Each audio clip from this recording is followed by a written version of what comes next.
Le but du laboratoire était de prouver la loi de Hess en produisant plusieurs réactions simples dans un ordre précis pour former un produit final désiré. Notre hypothèse de départ était que, conformément à la loi de Hess, si on additionne la chaleur molaire des réactions intermédiaires, c'est-à-dire les réactions 1 et 2, nous obtenons la chaleur molaire de la réaction 3. En ce qui concerne l'historique, la loi de Hess est une loi de la thermochimie élaborée par le chimiste suisse German Henry Hess. Il a découvert le principe de cette loi et le publia en 1840 à l'Institut technologique de Saint-Pétersbourg, en Russie. L'importance de cette loi vient avec le fait qu'il n'était pas toujours possible d'utiliser la calorimétrie directe pour déterminer la variation d'enthalpie de toute réaction. Alors cette loi permet entre autres de calculer une enthalpie de transformation impossible à obtenir directement, dû au fait que les réactions étaient parfois trop rapides, trop longues ou trop violentes. En décomposant cette transformation en une suite de transformations dont les valeurs des enthalpies sont connues, peuvent se calculer en tenant compte de la stoichiométrie de la réaction.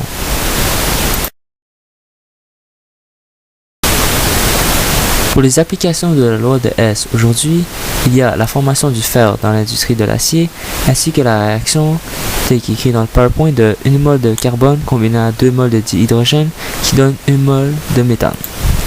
Alors, en ce qui concerne cette réaction, on ne peut mesurer le changement d'enthalpie en laboratoire de cette réaction. Mais on peut mesurer les changements d'enthalpie pour les combustions de carbone, de dihydrogène et du méthane.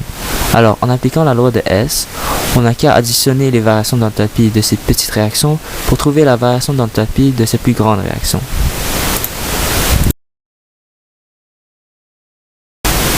Pour la première réaction, conforme au calcul préliminaire, il fallait insérer dans le bol de styromousse 200 ml d'eau, dont le bol serait sous la plaque agitatrice.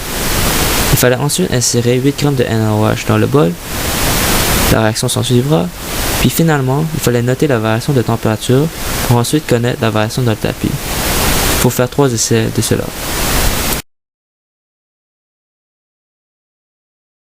Pour la deuxième réaction, conforme au calcul préliminaire, il fallait prélever 6 g de NaOH et le mélanger avec un peu d'eau dans un branche G.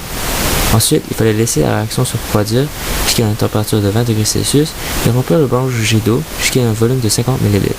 Puis, il fallait insérer dans le bol de styromousse auquel était placé en dessous de la plaque agitatrice une solution où 50 ml de HCl d'une concentration de 3 mol par litre était diluée par 100 ml d'eau.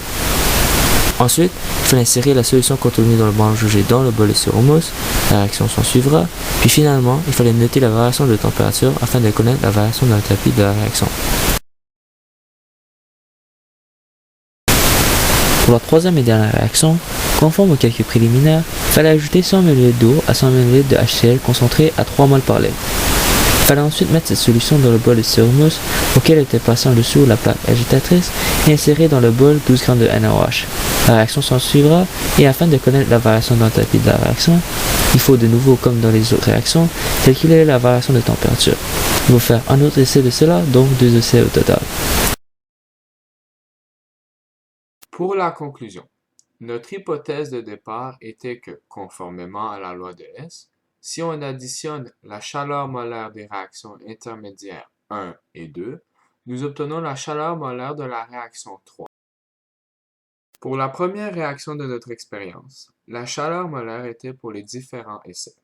Essai 1, moins 41,062 kJ par mol.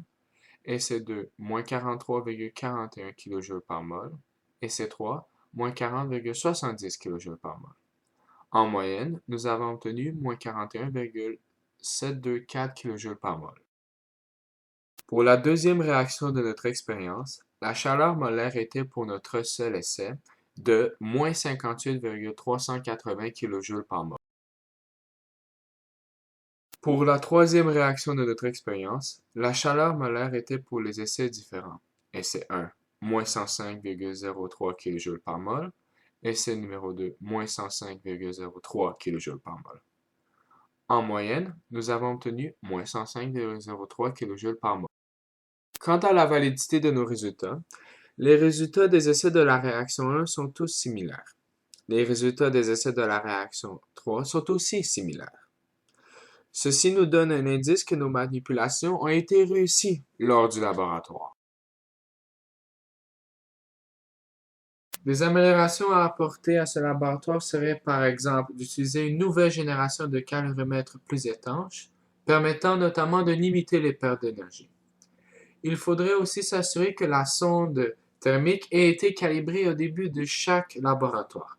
Cela assurerait une meilleure lecture de la variation de température. Finalement, on pourrait utiliser de la poudre de NaOH. En effet, cela aura pour effet une dissolution plus rapide, donc une réaction plus rapide. Par contre, un inconvénient serait qu'il est plus difficile de manipuler de la poudre en laboratoire que des pastilles.